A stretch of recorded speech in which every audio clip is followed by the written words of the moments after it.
Well, good day, everybody. Joined now by the head coach of the Madison Capitols, Andy Brandt. Andy, first year coach with Madison, and it's been fun to watch your team play. You got off to a really nice start, went through a little bit of a rough patch in November, but it seems like you're back on track here in December. What can you tell us about your first year in charge of the Madison Capitols? Well, it's been a little bit of a whirlwind. Right when I took over was 2 days before the draft, so we had to hit the ground running. I think the biggest thing for me, I feel fortunate to be sitting here and to have Tom Gilbert and Dom Zombo, some carryover guys from the staff before, which knew some of the guys that were coming back, right? And also they had the knowledge of, hey, what needed to change, what needed to get better. So I feel like we hit the ground running into the draft, and then we were able to carry that into main camp. And the start in Pittsburgh for our group, I think if you look at our team in totality, we have some returners, we have some guys we got via trade, we have some guys we got in the draft. So it's a little bit of a melting pot, and the group came together really quick. And I think that's part and partial because of some of the guys that were here last year went through some rough times, and I think they wanted to change, and we were, as a staff, we were able to get their attention really quick.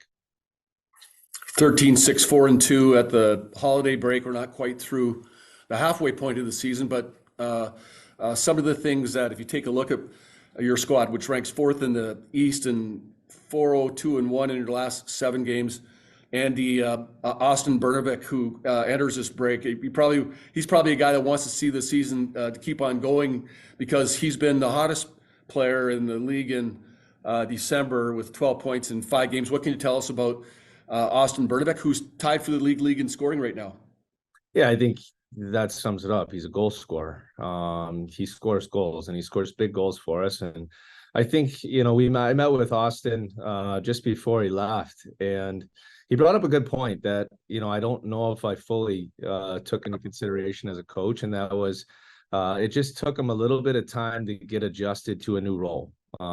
He was more of a depth forward with the National Development Team program, and maybe didn't get some power play time, didn't get some of those looks. And for him, he did that for 2 years. So coming here to Madison, we knew what he could do offensively, and we put him in that role right away. And I say we put him in, he earned that role right away, just with his offensive creativity and ability. So I think for him, he's hot, and he's going to continue to stay that way because he's now adjusted and comfortable in his role, and he's scoring goals, which he does really well.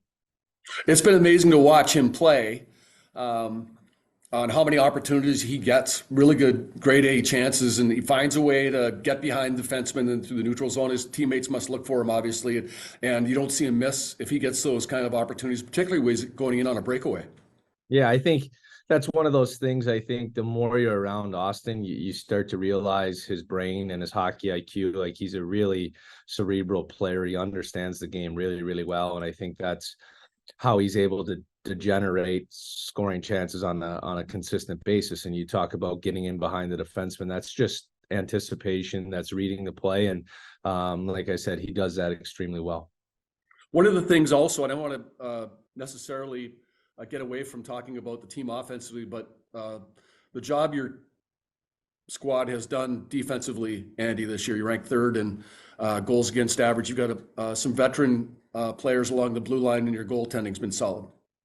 Yeah, I think, any good team, you're going to start with a quality goaltender, and we're fortunate to have 2 here in Madison. And I think, again, another huge contribution from our coaching staff that we were able to hire Shane Conley in the offseason here. And I don't think he gets enough credit, to be honest with you. He's here every day. Shane is on the ice with our goalies every day. He has individual sessions with them twice a week.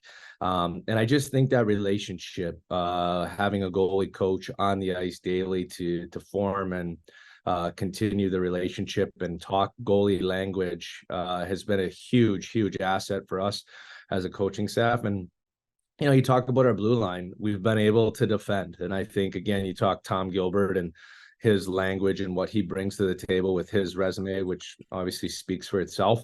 But he connects with our defensemen really, really well. And he's able to work with them and refine their game. But it always starts with defense. It starts with moving the puck and their ability to defend. And that's one thing he doesn't stray away from. He likes the offensive side, but it can't come at a cost of not playing defensive hockey.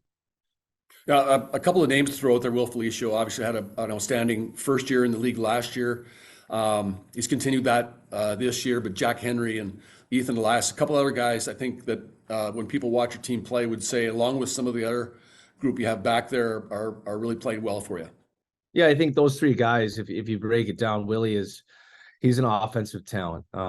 He's an elite power play defenseman. He moves the puck well. He shoots the puck well. He sees the game really well. And I think we've seen his game evolve over the course of 3 months. I think Tom has done a great job working with him on defending and the compete side of the game. And I think we've seen changes and growth in his game, which is really important. And then talk Jack Henry, for us, a little bit of an unknown player coming out of the BCHL. But he's been able to jump in and be consistent. Like if you talk about a consistent player for our guys through 25 games on the back end, you would put Jack Henry and Ethan Elias in the same category. And he has done a fabulous job of leading our group. I think in today's game, being a captain is one of the toughest things to do, one of the hardest things to navigate, especially at this age. And I think he has done a great job of leading our group to a really good first half start here. We talked a little bit about Will Felicio, of course, him and Finn Brink, another member of your squad, just got back from Nova Scotia where they were playing for Team USA and earned a bronze medal. Talk about how important experiences like that for those two young guys. Well, I think it's awesome. Anytime you have the opportunity to represent your country in a game, it's a really unique experience, and those guys have deserved and earned that opportunity to get to do that. And I think they did a great job. We're talking and texting back and forth throughout the tournament, and I think it's important for these kids to kind of be grounded and realize where they're at and realize how special it is to wear a USA hockey jersey. And it was just great to see them play. I know obviously they came up a little bit short of their goal, but we're proud of both those players as an organization. And I don't want to ask you about your special teams. I know that you'd probably like to see your power play be a little bit better here in the second half of the season, and your PK has been okay. It's been middle of the pack, I think, for the most of the year, but expectations coming out of the holiday break, what are you looking for in the second half?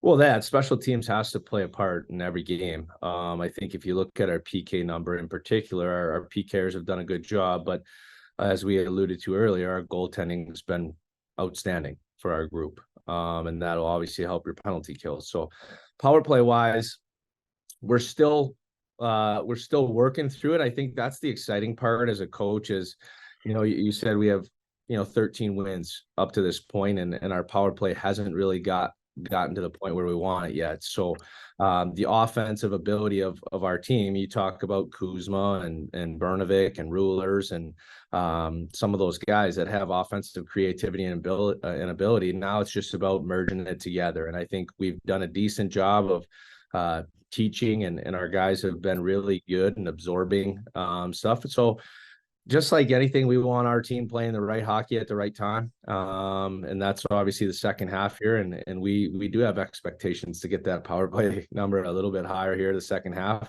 And I think we're going to do it. You did mention Rainers Rellers there. He's headed over to Stockholm, I believe, for the World Junior Tournament. Another great experience for one of your young guys.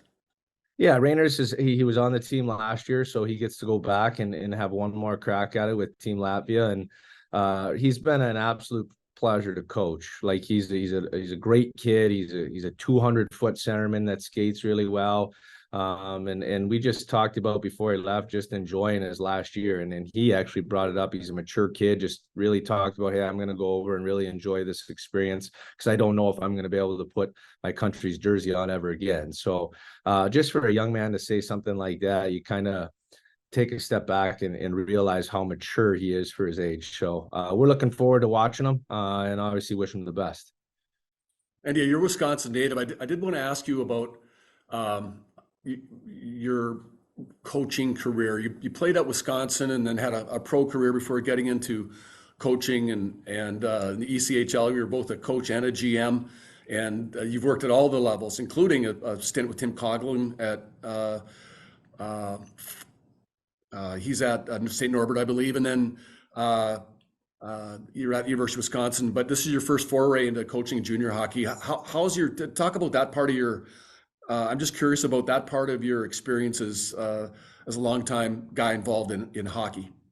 Yeah, I think Atlanta was fun. I was a young coach trying to find my way. And you try to lean on experiences you had as a player a little bit, the coaches that had an impact on you. But I think for me personally, having the opportunity to go to St. Norbert College and work with Tim Coughlin, who has a record that speaks for itself, that was probably the biggest influential time in my coaching career, is to be able to spend 5 years at St. Norbert College with Coach Coughlin, and you find out really quick why they're successful as a program and as a team. And it starts with Coach Coughlin and the kind of person he is and how he treats people on a daily basis. And then had the opportunity to go to Wisconsin and coach with Tony Granato, Marco Sicchi, and Shane Conley as well. But again, you talk about the people that are behind the programs, Coach Coughlin, and then, like I said, to get to Wisconsin with Tony Granato, Marco Sicchi, and Shane, like all high-end people that I've enjoyed and been very fortunate to work with and work under. And then here, I wasn't really sure how this was going to shake out. I talked to a lot of coaches around the league before I decided to sit in the chair here, and a lot of them said this is the funnest age group to work with.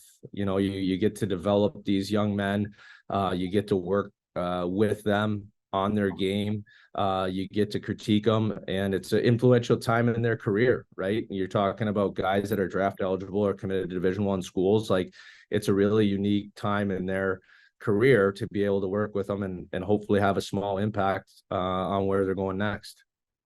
Absolutely. Hey, I really appreciate taking some time to join me today for USHL in Focus. Wish all the best to you and your family, and really looking forward to watching the Capitals in the second half of the season. Thanks, Paul. Happy holidays. Yep, same to you. Thank you.